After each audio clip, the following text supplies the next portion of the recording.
talking with, whoops, wants me to make sure I know we're recording. Okay.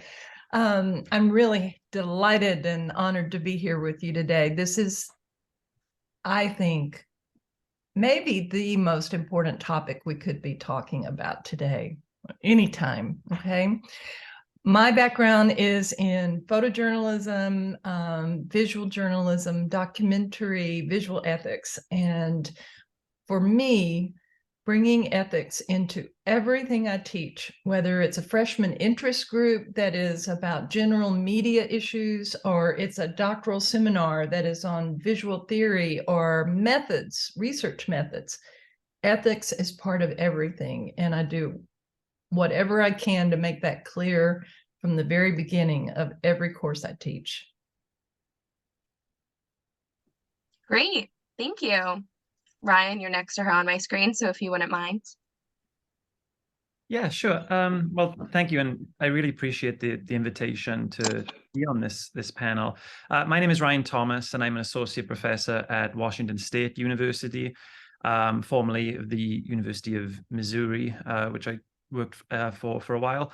My approach to ethics, I mean, I agree wholeheartedly with Julianne about the centrality of ethics. Most of my own research focuses on sort of broadly defined journalism ethics amid processes of change, right? So different technological or legal or cultural changes, and how do they shape journalists' obligations and their ability to sort of realize them. And so, yeah, I think ethics is central, particularly to my area, which is journalism, but across media in general too. So glad to be here.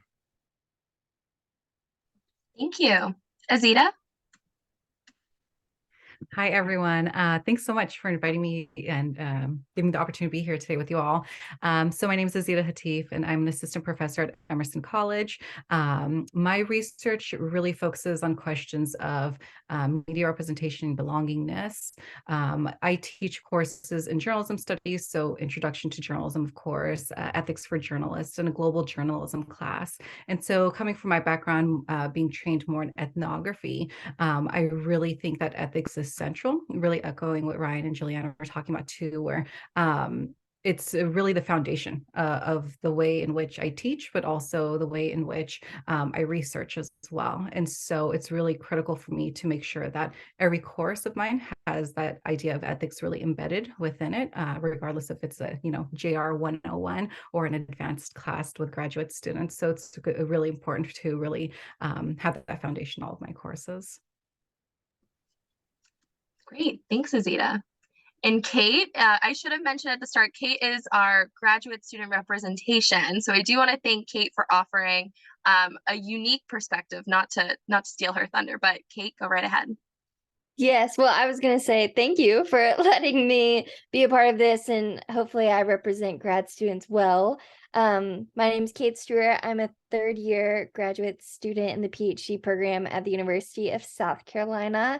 And I've taught anything from as simple as public speaking, which everyone on campus was required to take, and we had a vast majority of majors, all the way to more specific social media, influencer marketing, PR classes that they have to be required to take as PR majors. So I think the most important thing when it comes to whether you're researching or teaching is kind of, I think I am the PR rep for us all, Kara. I'm gonna try to bring that perspective through my answers today, because with PR, we get told all the time, oh, PR spins, PR this, PR that. They're not telling us the truth. But I think it's really important to teach our students how ethics kind of shines through and how we are telling the truth, and we are trying to encourage people to also be their true selves. And so with ethics being the forefront, that's really important. And all of my students in my classes, I don't know if many other professors do this, but I actually got this from a mentor, is they all sign a code of ethics at the start, our very first day of class. And that's so everyone, no matter their background, no matter what they're interested in, they feel comfortable bringing their ideas to the table and talking kind of freely and openly in a respectable manner with their classmates. So that's probably my favorite thing I do involving ethics on no matter what class it is that I'm teaching or no matter what student I'm working with. So, but yeah, thanks guys. Great. Okay, thank you. So our first question is just going to explore what are some of your favorite examples to use in class when you're teaching about ethical principles? And maybe I'll start with Ryan on that. Yeah, thank you.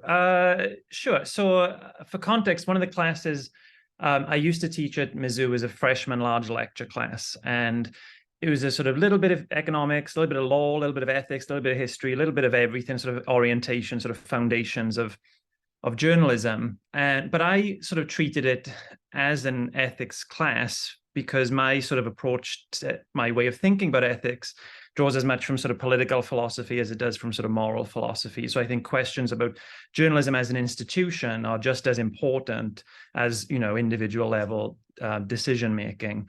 And so one of the things that examples or activities that I would do in that class, two immediately come to mind. One of them is I'm asking them to define journalism on like day one, the first week of class, because it's very hard to define journalism outside of normativity, right? That it's inescapable. It's nonsensical, in fact, right? So by starting with that process of defining journalism, we can see sort of how ethics and normative issues are baked into journalism right from the very start. The other thing that I like to do with freshmen is we look at newspaper titles, right? We look at things like, you know, Chronicle, Tribune, Defender, Guardian, and talk about, you know, what does that connote, right? And then we turn those nouns into verbs, right? So what does a defender do? It defends. Who is it defending, right? The public and so on. So I think these are sort of nice sort of ways to sort of ease into discussions of ethics and normativity by sort of getting at this sort of ever presence within journalism. In terms of, you know, my ethics, so I teach an ethics specific class here. You know, I have some examples which I can mention. I'll maybe in a little bit after my fellow panelists have weighed in on this. But I would say as a rule of thumb, I'm interested in other people's take on this. In terms of like specific cases, I tend to like older examples because they sort of frees us from the sort of partisan framing that a lot of discussions about media ethics tend to collapse into. That's not to say I avoid recent examples by any means, but I think, you know, the examples that I do prioritize tend to be sort of not necessarily classic, but like older ones that are sort of free of that sort of partisan framing. So, you know, National Geographic's use of the pyramids, right? There's a very famous photo of the Bakersfield, California drowning from the 1980s. So those kinds of things, which I think help us have a sort of in some ways, a more open conversation about ethics because it frees us of a lot of the current baggage, and then we can make those connections to the present momentarily. But I'll leave it there for now. So, Great, thank you. Okay, Kate, you're next on my screen. So, do you want to talk about some of the ways that you practically approach teaching ethics in your classroom? Yeah, of course. So if anyone has taught a PR class, they probably know what PRSA's Code of Ethics is. And a lot of people teach Code of Ethics and then they go away from it. They're like, oh, that was it. And we're done. Like we followed the 5 principles. We learned that you're supposed to be advocating for people. You're supposed to be honest. You're supposed to have a level of expertise and loyalty and fairness. And then like, you're good to go. But ethics truly has to be ingrained in every lesson that you teach, or you're not getting your students to see the full perspective of where it comes into play. I actually used to have a guest speaker come in. She was working for a university in Georgia, and she came and talked to my students, and she was actually having an ethical issue at work with her boss when she came to speak to us. So she got the students' perspective, and it gave them this really like real-time understanding of how an everyday situation or an everyday in the workplace or the agency setting could lead you to have to make ethical decisions. But basically her boss was wanting her to use photos on social media for the college that she worked for without the students' consent. And this was to spotlight the students and to spotlight their work. And so in an ethical standpoint, you would want to reach out to those students to let them know, hey, we're going to share this information. We got this photo off your LinkedIn. Is this okay? Do you feel comfortable? That's an everyday ethical conversation that is most likely had, especially now with social media being so prevalent. Another example that is very recent that I've used lately when talking about influencer marketing is Michaela and her mascara gate that was all over the place. A lot of people saw that as being unethical because it was very obvious that she came back on to the video screen and she had false lashes on, and she claimed, these are my real lashes. This is just what the mascara does. So I think a lot of people try to then be like, oh, well, ads that we see in commercials are using fake hair and fake lashes, but the entire point of influencer marketing is that you're giving them a real life scene and a real life perspective of what these products and brands are doing for the individual person. So that's been a very popular one with my students. Also, anytime you bring in a crisis communication case study, there's most likely something unethical that happened that led to them needing crisis communication. So sometimes I like to just propose a case study to class and be like, what steps would you have gone through to make sure that everything was ethically proceeding so it didn't lead to a crisis or it didn't lead to needing crisis communication? Because I know a lot of them will then move towards the idea of working for an agency and having those big creative teams. And sometimes people from the ad side or the creative, just like graphical design side, aren't taught ethics the way that PR and journalist and communication is. So I like for them to see different perspectives through those case studies without presenting the case study like, hey, this is what they did wrong. I like for them to put the puzzle piece together. Yeah, that's great. All right, Julianne, how about you? Okay, so I won't say it's my favorite example because favorite is a loaded term, but it's an example I use with great care, and it is the example of the George Floyd murder and the visual recording of that. And it evokes so many ways to talk about ethics. One is looking at the difference between staring versus witnessing, looking at recording for the record, having the courage to stand up for what's right, whether it was appropriate to distribute broadly given the trauma that it may have caused many people of color, and yet the need to distribute that as witnessing and as evidence. The other thing that using that example does is takes ethics into the realm of the visceral emotion and the very nature of survival. That ethics is core to our living. It's core to how we go about our lives. And that it's not just about right or wrong decisions that you can make in a reasonable philosophical way, that it blends intuitive responses that are often instant with later reflection or even momentary reflection on, wait, what is the right thing to do here? And so I use that to infuse the idea that ethics are part of everything we do. And every time we do an assignment, I ask students to reflect on the ethical potential or the ethical evocation of what their messaging or their research or what the purpose of what they're doing is about, so that they're internalizing the very nature of mandatory reflection on what they're doing and the integration of personal ethics and professional ethics, that separating them is not the way to live. Thank you. Azita, is there anything that you'd like to add around like practical usage in your classroom around ethics? Sure, absolutely. So I think what's really helpful that I like to do in my classes is really historically situate things.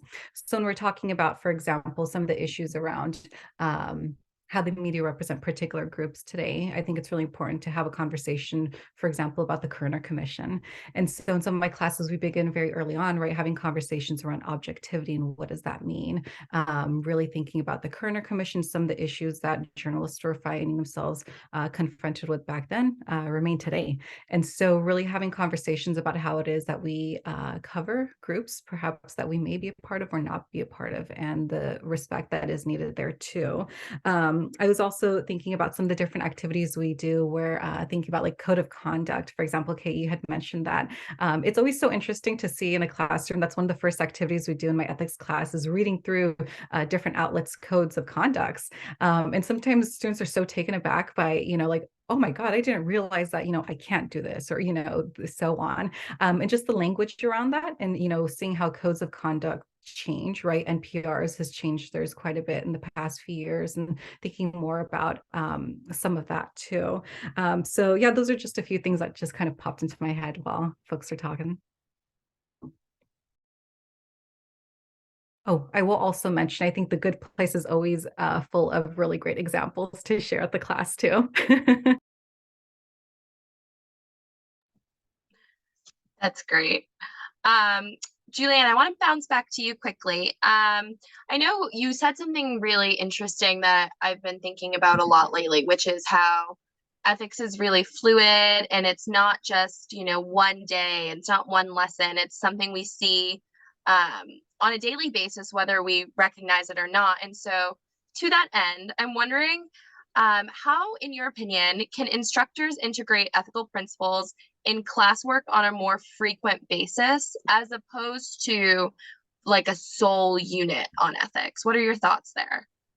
It's a very, very important question. One of the ways that I infuse ethics in the classroom is through creative exercises. And these get people out of their seats, out of the classroom, into the outside world whenever possible. We couldn't during the pandemic do that very well. But for example, I will ask in my digital ethics class, which is largely multimedia journalism master students, I will ask them to form teams of 4 and go to a street corner, and each one stands on a different corner, and just stand there and observe and try to see without judgment. So often we associate ethics with judgment, but try to just see and observe without judgment, then go away on their own, make sketches, and then come back together and do a presentation. I left out the part I asked them to take smartphone pictures from where they are, okay?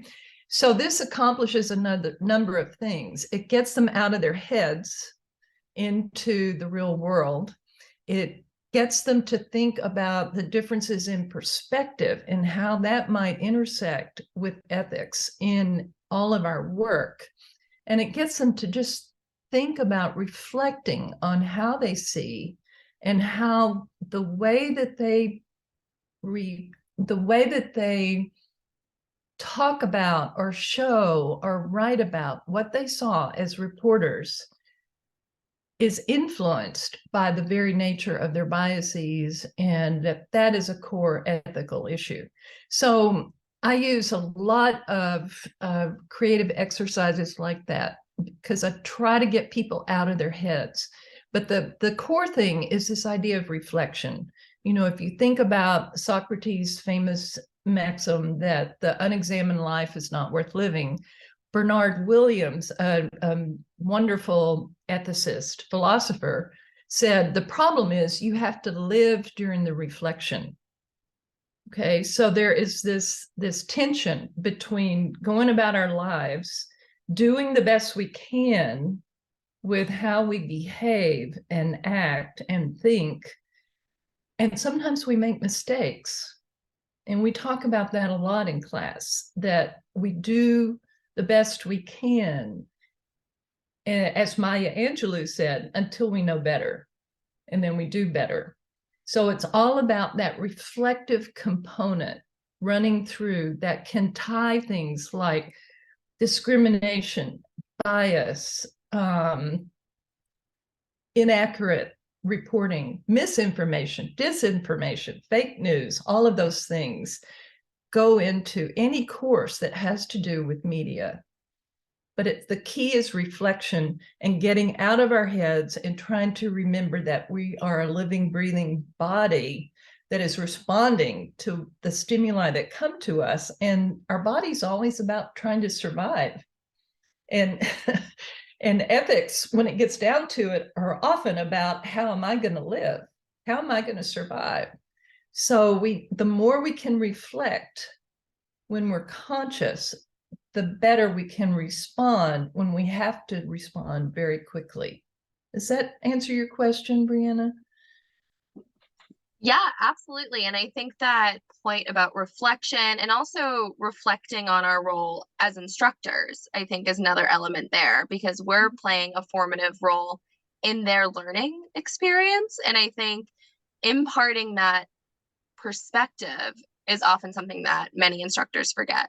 So absolutely. Thank you, Julianne. Yeah, go ahead. If I could just follow up a little bit. That's so good that you brought that perspective in, because one of the things I try to do is just tell students where I've made mistakes ethically and that I thought about later, and making myself vulnerable as a way to instill the idea of reflecting and owning the ways that we go about the world. So enough from me.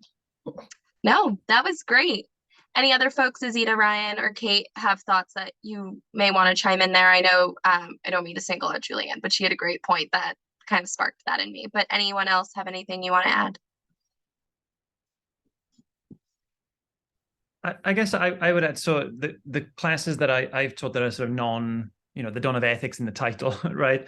Sort of large lecture introductory classes. I mean, I treat it as ethics woven throughout, right? So for example, when we talk about economics, right? The economics of news, I deliberately sort of connect that to ethics, right? In terms of the impact of economics in the class that I was teaching journalism. So that could be, commercialism or corporate ownership, but also discussions about journalism's current economic struggles and what that means for local communities, what it means for democracy writ large. So I try to like bake ethics in, rather than treat it as, okay, here's ethics, and now we're going to move on to this other stuff, right? It affects everything that we talk about in that class.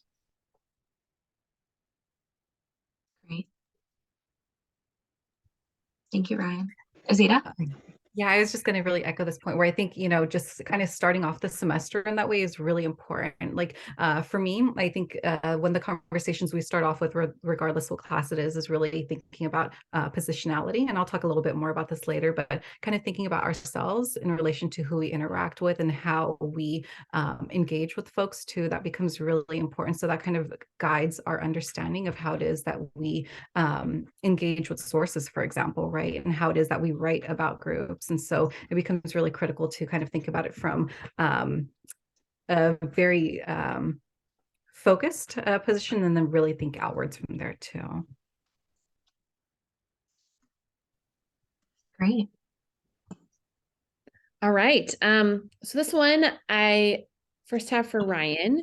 Ryan, how do you broach the difference between what is legally wrong and what is ethically wrong when you're helping coach students? This is a real problem, I think, right? I mean, because I think, I'm not for a moment saying the law is easy, but I think there is an ease to the law because it does provide some semblance of sort of clear answers, and ethics is inherently messier, right? And that's not to understate the complicatedness of law. I think it becomes like a rhetorical default for students sometimes. And so what I've tried to do is, in the early weeks of my ethics classes, and to some extent in my other classes as well, we talk about, what ethics is and what it isn't, right? So ethics is not the same as doing what you're told. Ethics is not the same as doing something because that's the way it's always been. And it also is not the same as the law, right? So I differentiate between, law is the language of can and cannot, and ethics is the language of should and should not. One is minimalist, one is maximalist.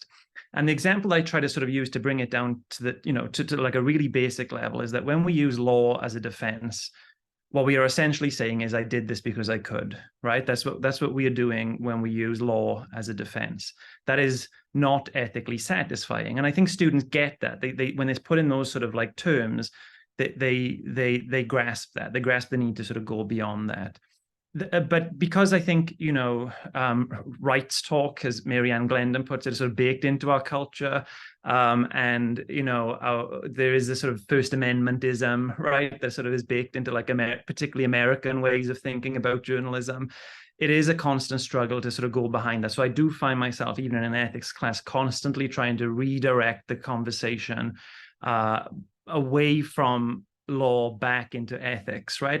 But I think that is productive, right? That there's something comes out of those conversations in those redirects, and that I think is healthy. The one exception that I do make a little bit is like when we talk about privacy, because I think law and ethics is sort of kind of intertwined there, right? Sharing the sort of Warren and Brandeis kind of origins, right? How that's shaped sort of ethical sensibilities and also the law of privacy. And it stimulates really interesting discussion. So, for example, one thing that we're talking about in my class at the moment, which I never used to, and it's really students have brought this topic up, is the ethics of protest coverage, right? So in public spaces, what are the ethical questions involved in documenting a protester, right? And so students always say, oh, well, it's a public space, right? It's legally allowed, right? No expectation of privacy. Okay, wonderful, right? I agree. Legally settled question. What about the ethical sort of dimensions of that? What if somebody asks you not to take their photograph? What is the ethical kind of calculation that you need to make there? And I think that whatever conclusion students draw from that, I think it moves the conversation in a much more sort of productive direction, because law, I think, shuts down conversations 9 times out of 10, and ethics, I think, tends to open up conversations. So I'll stop there. I think that's great. Oh, sorry. Yeah. I didn't mean to step on you. No, yeah. I was Go just going to pepper in. I liked that ethics opens up conversations. I haven't heard that before, and I really like that. Rima, go right ahead. I didn't mean to step on you. No, you're good. You're good. Great. Anyone else want to add onto that point, how you broach the kind of dichotomy of what is legally wrong versus what is morally or ethically wrong? Just one argument I make is that law is about what you cannot get away with, and ethics is about thoughtful behavior that is beneficent and seeks not to bring about harm. So it distinguishes kind of this, as Ryan was saying, I thought that was really interesting that you talked about law being easy and kind of rhetorical, because, oh, it's legal, I can do that. It's but it tells you you're gonna have a consequence if you do something that is not legal. Whereas ethics, there may not be a consequence that's obvious, and you have to really think about the impact of your behavior on a different level. Absolutely agree. Thank you, Julianne. The next question I'm going to pitch over to Azita and Kate. So whichever one of you want to jump in first, but kind of on that line of what is ethically and morally versus legally wrong. We had this line of questions about how you broach those subjects, right? And that can be just as difficult as an instructor and as a student. So in both of your experiences, I'm wondering if you could talk a little bit about how do you both A, preface and also B, moderate what could be contentious conversations when students disagree on what could be ethical issues.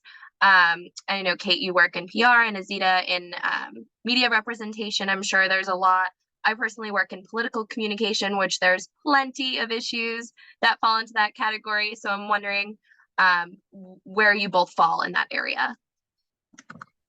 Yeah, so I feel like the more our society evolves, the more we're having to be aware of the topics our students can bring into class. I start every single morning with me just reading up on the news that happened the day before, the night before, because I want to make sure I have my own like personal take on what they could possibly bring up, not even just relating to topics of our class. Like if I'm teaching a social media class, I obviously have to know what's going on social media, but they will also bring up political comm or like stuff out of left field that I just have to be prepared for. I'll go back to what I was talking about in the beginning. That like letter of respect that my students work together to put together is super helpful, because they're not necessarily ever asking me what's legally right, because with PR there's not a lot of like legal rights or wrongs that are outside of like, don't run the red light, you'll get a ticket, like you don't have true laws when it comes to practicing PR. And so a lot of times it's them trying to figure out what they feel is morally right and what they feel is ethically right for their personal selves. And through the letter of respect that we write together, that helps them start thinking in that manner. And it brings up a lot of interesting conversations about their past experience and what they've been through, because that's normally what is making their consideration of what is ethically right or what is morally right be in the conversation. And so I've had a few people ask me in the past, like, how do you put this like letter of respect together? We pull up either my computer if we don't have a whiteboard, but if we have a whiteboard, I pass out markers and we all come up together to the board and we write out statements that we feel comfortable or that we feel other people should be aware when discussing certain topics or discussing certain brands or cases. Or like when we talked about the George Floyd movement in class, we were talking about it from the Twitter discourse perspective, and Target and what happened to Target during that time period got brought into the discussion as well. And many times I just had to be like, let's remember our code of respect. It seems like we're crossing some lines when it comes to other people's experiences, because the social media class had 180 people in it and there were people from different walks of life. There were a few people that were actually from that part of the United States. So I was like, I really want us to be ethically aware of these discussions we're having. And so like sometimes with students, reminding them of what they believe in, even if they kind of forget at the time, then circles back around to, oh, if I feel this way, or if I think this way, there's masses of people that feel and think the same way. But yeah, I love Azita's perspective on following up on that like moral and ethic bounds. Great. Can you all hear me? It seems my connection says, okay, perfect. So I teach a class called Ethics for Journalists, and we engage in a lot of these different ethical issues and situations in our class. And what's really important for me as an instructor is to create that space in which we can agree and disagree, but in a way that is informative to one another, but also kind to, and how we get through these conversations. At times, some conversations may warrant, a strong reaction. So how we handle those and how we present those becomes really important for me. What I think has been really effective in the classroom, similar to what Kate does, we start off our first day in handling these contentious conversations is setting the tone early. Day one, we set time aside to discuss how we'd like to learn and speak with one another. It could be as simple as students coming up with ideas of, say, active listening. In one class, I've had students say, like, there's a word, if I say ouch, maybe that's, someone's being a little too harsh, right? So like students can get creative in how it is that they want to guide the class conversation. And so empowering students by allowing them to set up the ground rules, I think really helps them feel a bit more comfortable engaging in these difficult dialogues. For one, they have the vocabulary for how it is that they want to be heard and how they want to speak to their peers too. And I think in our class, there's also a bit of reorientation where we begin the semester with lesson plans focusing on things like objectivity and positionality, where we discuss, ourselves, and we do things like the identity wheel, for example, which I think for students can be really helpful to kind of think about themselves and really think that we could do this in a journalism class, right? At times, I think we may feel that, we can't bring ourselves into our work, but I think it's really important for students to really feel empowered by that. And so when we talk about things like objectivity and perhaps the harm that can be caused by suggesting the distance that is needed, this in itself can be a contentious conversation for some students. And so I think I provide students with reading materials, we listen to podcasts, we do all of those things, but what's really important is having the space to discuss these different conversations with one another. I'm a huge proponent of the think, pair, share model in the classroom because I think it gives students an idea to really test out and formulate ideas with one another and feel confident before sharing that with a larger group. And so when we've laid out this groundwork, we're able to engage in more difficult conversations. An example I'll share briefly is one of our units focuses on the publication of graphic images. And so before coming to class, students read various perspectives. We talk at length about, balancing, the need to inform the public with also minimizing harm. And so in the classroom, once we get there, I begin the conversation by preparing students that it can be a heavy conversation, right? We're going to be looking at images that can be difficult for some students to look at. Teaching in Boston, we look at images from the Boston Marathon bombing, and there could be people who have had friends or loved ones connected to them. So we have these conversations about the need to engage with this sensitivity that it requires. And so I think by really preparing students, it doesn't really catch people off guard too much, so they understand, okay, this is going to be a heavier conversation. We've got to make sure that we're respecting where everyone's coming from too. And so one of the activities we really talk about, the publication of some of these different images and how they would handle that, for example. And naturally, students are divided on this topic, right, about the publication of graphic images. And so what I think is really important is allowing them the space to think on their own and really engage in these different conversations with one another. And I think, for me, I may intervene at times if I feel that comments may be unusually harsh or personal, but I find that when we set up those ground rules early on the semester, it's very rare that I have to do that, where it requires my intervention that way, because I think that students by that point have a sense of how the class moves forward. Also, I think what's really important is allowing students to learn from one another when it comes to these ethical issues. I prepare them as much as possible, right? I provide the readings, all those different materials, I lecture on the topics, but allowing them to work through these different ideas and perhaps these debates together, I think has been the best approach for me. There are many times throughout the semester you'll see students perhaps holding on to a view without much, awareness of the harm that it can cause. But similarly, when you have students who are coming in here with different experiences and backgrounds and who can share that with one another, I think that helps them understand and reconsider maybe even their original views. So I think it's another critical part where we do some unlearning in class too, which I think is really helpful, right? How can we let go of some of these different ideas that can be harmful? And so just because it's the way things have been done may not be the best, right? And so having an opportunity to talk about those things is really important, and allowing students to really share their views and concerns about these different topics, these contentious conversations, allows them to expand each other's worldviews, I think.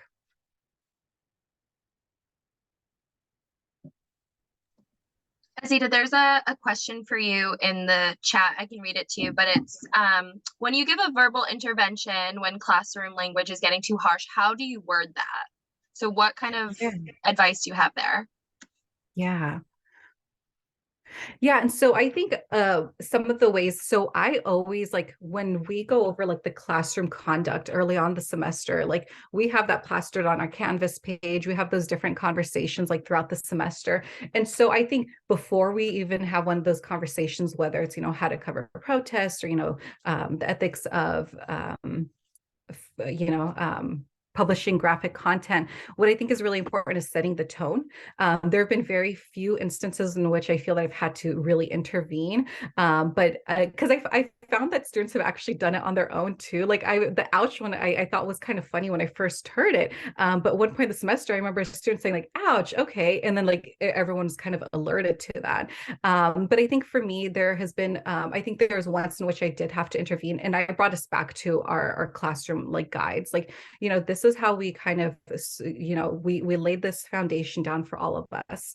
And I just want to be mindful of how we're speaking to one another, or, just kind of thinking back to the code that we set up. Can we, when responding to a classmate, can we do X, Y, Z? Or, can we ensure that someone is able to finish their thought before we cut them off or something like that? So just making sure we kind of bring it back to that's been helpful for us. But there have been a few instances where I've had to intervene.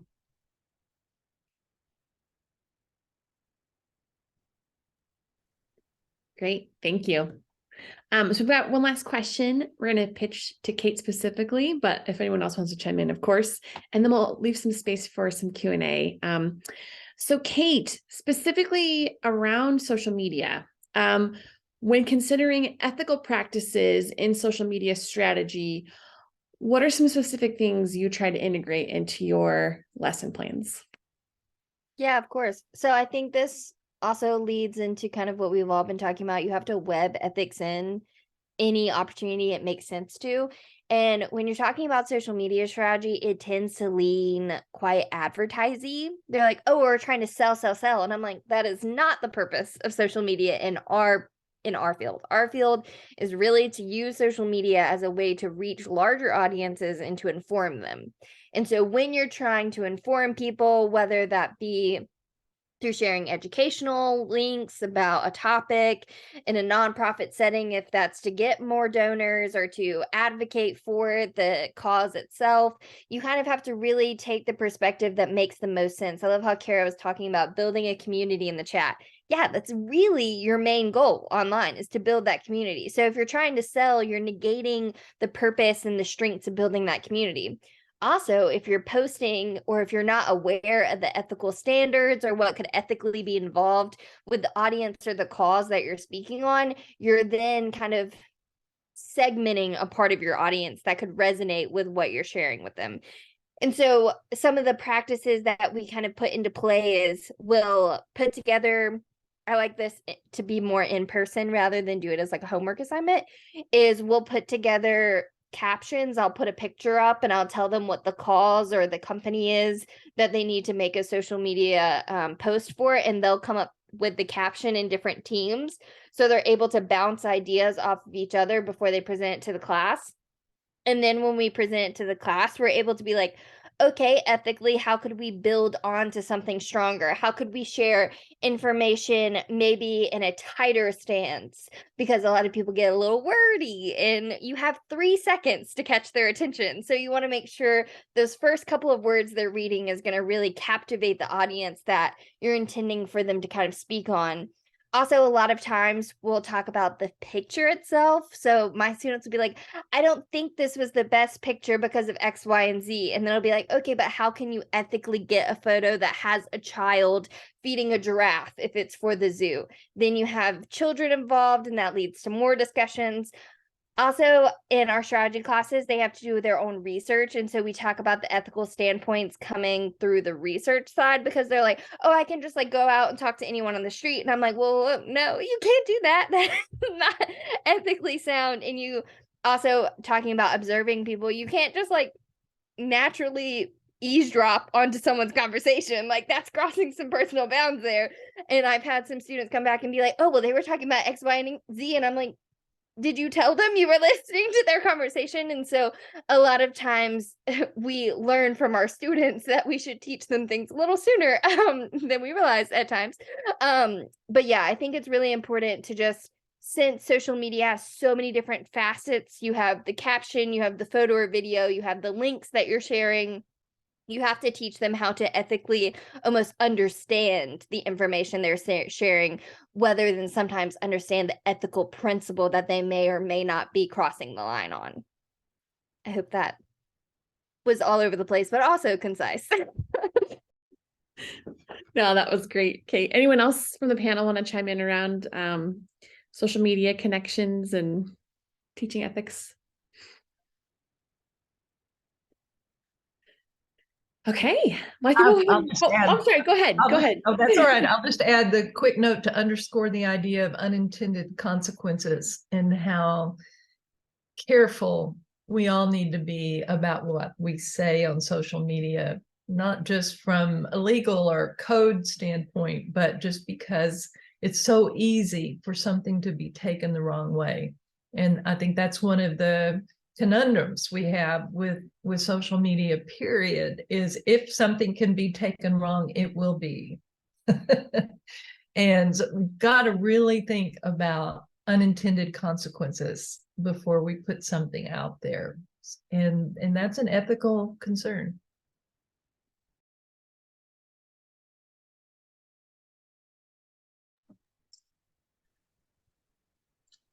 Great. Thank you, guys. I think we have about 10 minutes for audience questions. So does anyone from the audience have a question that you want to raise to the panel? You can either come off mute or drop it in the chat.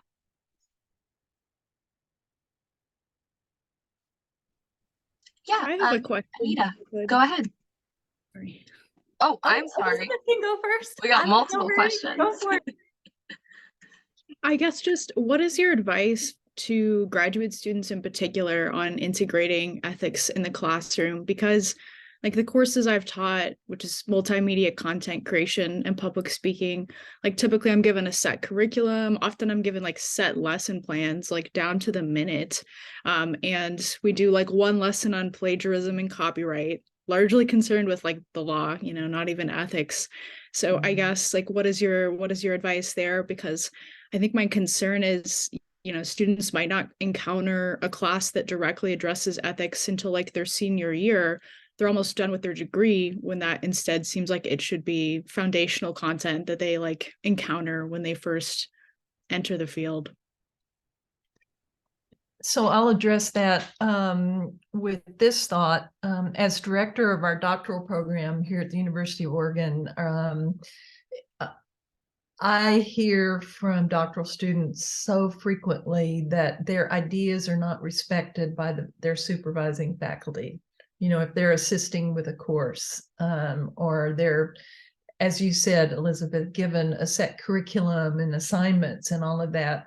So one of the things that I try to do is work with our faculty to engage the doctoral students, because that's where you grad students have the best new ideas. And if we don't listen to you, we're not taking advantage of an incredible resource. And sometimes you're going to have an intractable faculty member or curriculum, and it's just what is. And the grad student has to chalk that up to and make notes and do a file that, okay, when I'm in charge, I'm not going to do this. I'm going to do this, you know.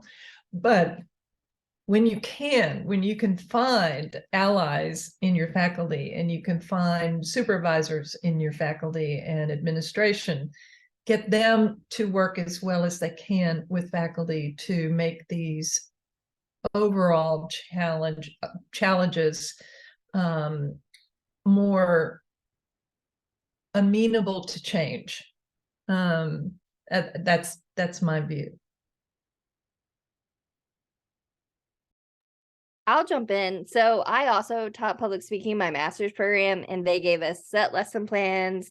They even gave us like set PowerPoints and assignments. And I was like, following the rules, not really my thing. So I still incorporated my own examples, because I really cannot stand teaching my students things that are outdated. It is the one thing that will irk my nerves to the rest of my days.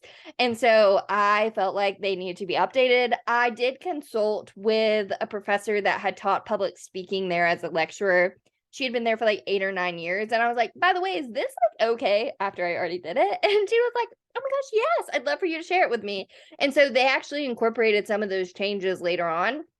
So Elizabeth, if you have ideas, share them with a trusted person. Like, they do want to hear it, even if they don't always seem at the beginning open to hearing it. And I also feel like in that public speaking class, I learned so much from my students, but that letter of respect came very heavily used, especially around topics, because some people would bring in topics that I was like, we have to make sure that we are approaching this from a standpoint that's going to be still informative for all, rather than it bringing around that civil discourse that might be unwelcoming for certain groups or areas. I'm not the moderator, but Kara, go for it. Yeah, I also want to say, Elizabeth, Liz, I think you're at WSU and I've never met you, which is kind of fun because hi, I'm in Jackson right now. If you want some backup, like facts, of the top 2 things that the Commission on Public Relations Education wants us to teach and incorporate into our classroom is currently writing across channels in PR ethics. So there's your backup. It's there, it's a stat.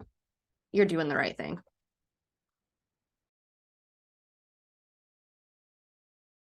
Thanks, Kara. Anyone else who wants to weigh in on Elizabeth's question? If not, Elizabeth, I really didn't mean to step on you. Ryan, you just came off mute though, so go right ahead. Oh yeah, I was just gonna. I mean, there is, there's always a challenge with a multi-section class, right? To have some kind of standardization. You can't, for reasons of sort of undergraduate equity, you can't sort of have every instructor doing something different. But the question then becomes, look, how do you sort of allow for spaces of autonomy within that structure, right? You do need some autonomy of lesson planning or design. I mean, and so the way, I would think about it is, when you're talking about sort of how we compose an image or the labels that we use, or when you cut a story and copy edit and, what gets cut, all those ethics questions, every single one of those raises ethics questions. So, even if it's like a really brief discussion, right, it's something, it's better than nothing, right? Raising like, well, why did we frame this image this way? Or why did we use this label for this group? Just, I think, and then, then go on to the rest of the lesson plan, which the professor wants you to.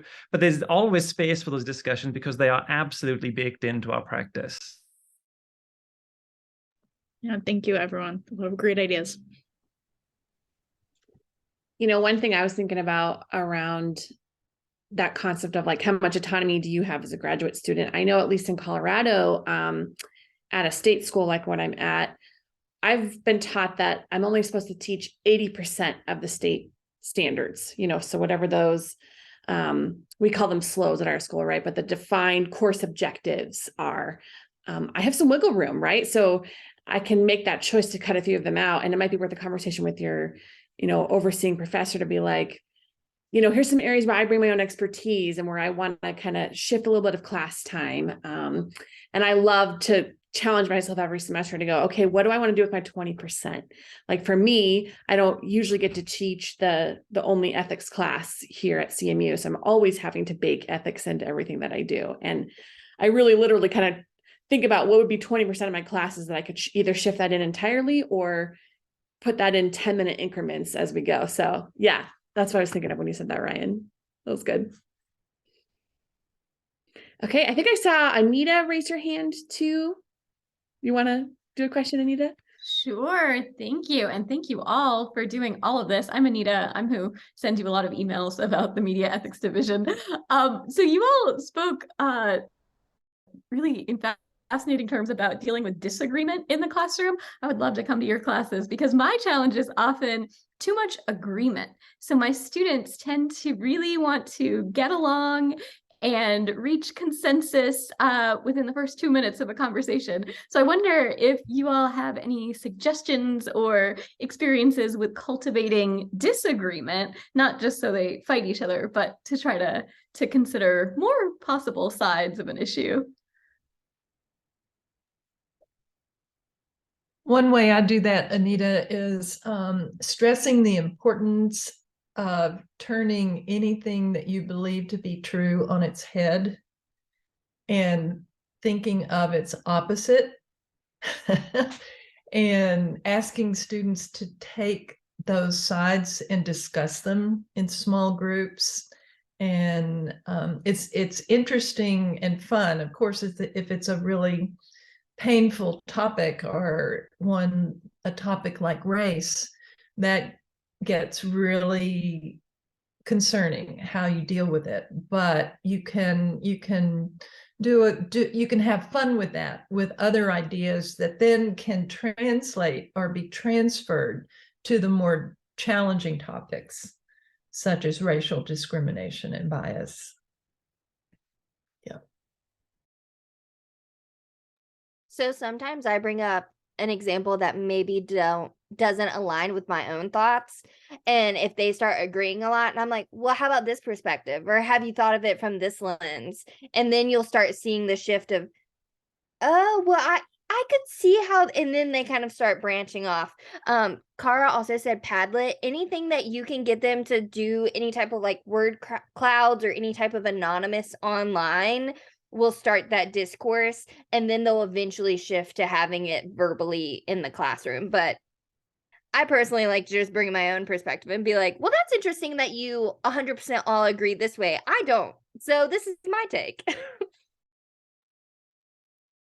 I agree. I mean, it's an interesting problem to have of too much civility right in the classroom. I think there's sort of two sort of competing, two complementary, in fact, there's sort of things going on. On the one hand, you know, they want to be nice and civil and cordial, and on the other hand, like I think they want sort of the answer, right? They want sort of a settled question, and then okay, let's move on, right? And I think those two things sort of can stilt a lot of kind of conversation. So like Kate was saying, I try to sort of go out of my way to sort of consider the other perspective, you know. So like if we seem to be reaching like a consensus on something, say, well, okay, what if we thought of this from like an ethics of care perspective? Or I'm not a utilitarian, but like, what if we consider this, you know, what if we talk about outcomes, you know? So I really try to sort of break that, but that habit, and you know, okay, if we still are at consensus at the end of that process, you know, wonderful, but let's explore some alternatives first. Oh, really quickly, that made me think of Ryan earlier, how you mentioned you like to kind of case some of these hard questions in historical examples. There was an American government teacher here at our campus how she kind of stirs up that discourse of disagreeing, as she sets students up in Federalist and anti-Federalist camps. And she's like, it is always the hottest conversation of the semester. And she's like, guys, this was 200 years ago, you know? So even using that as just a practice ground for helping them, you know, build arguments and see the other side. Yeah. I think those viewpoints are so important. I know when we talk about like native advertising, for example, I ask students to think about it from, you know, as an audience member, how would you feel as a journalist, you know, or as an editor, right? Like kind of taking on these different positions, and you see how they start to vary quite a bit. And so I think that's one of those activities that kind of helps students, even if they don't necessarily agree with the position, think about it from a different perspective too, which I think can be really encouraging for fostering different ideas as well.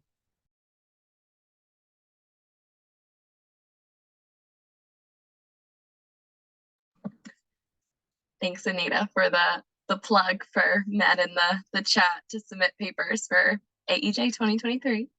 Any other last minute questions from the audience?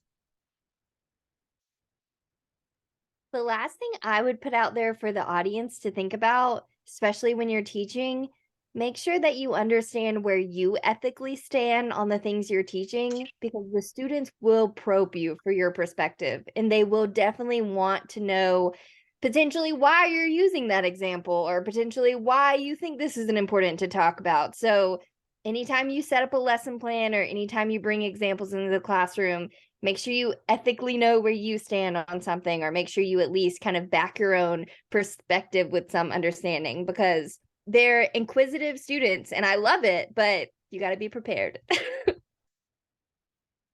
I would just underscore Kara's idea that she requires students to make their own code of ethics, because I do that, and it's remarkable sometimes how hard it is for them to do that, and for them to think about personal versus professional and integrate with codes of ethics. But that's just a really important thing. And then the final thing I'd say is teach who you are. Don't be afraid to be real, and that you've made mistakes, ethical mistakes, and that, as we've already talked about, life is about learning and growing, and that's core to ethics. I would just echo what my fellow panelists have said, and that I agree students want to know what I think, and they also want the answer, right?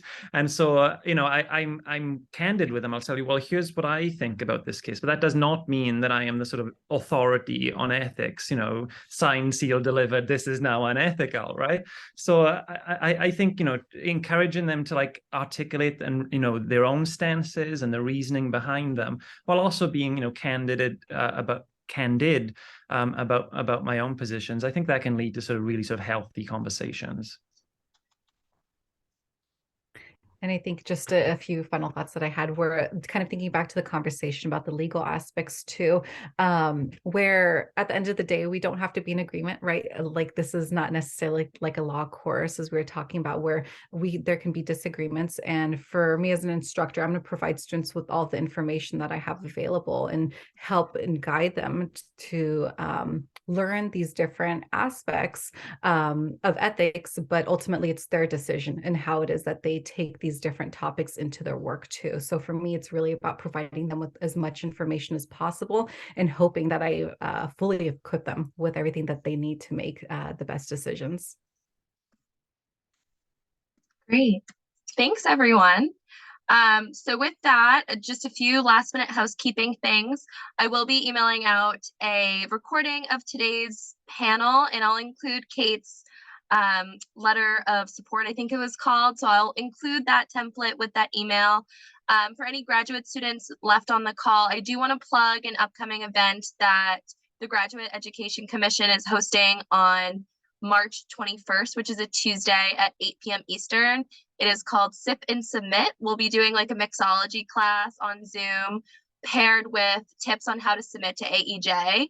You can submit to the Graduate Commission for AEJ or to another commission. And so the point is to have kind of a social fun Zoom gathering for graduate students, build community, and also, you know, make a fun drink. There'll be non-alcoholic options too. And it's not just graduate students, but if anyone has any questions, feel free to send them my way. Okay. If nothing else, thank you all for joining. Enjoy the rest of your day, and I'll be in touch soon. Thanks, everyone.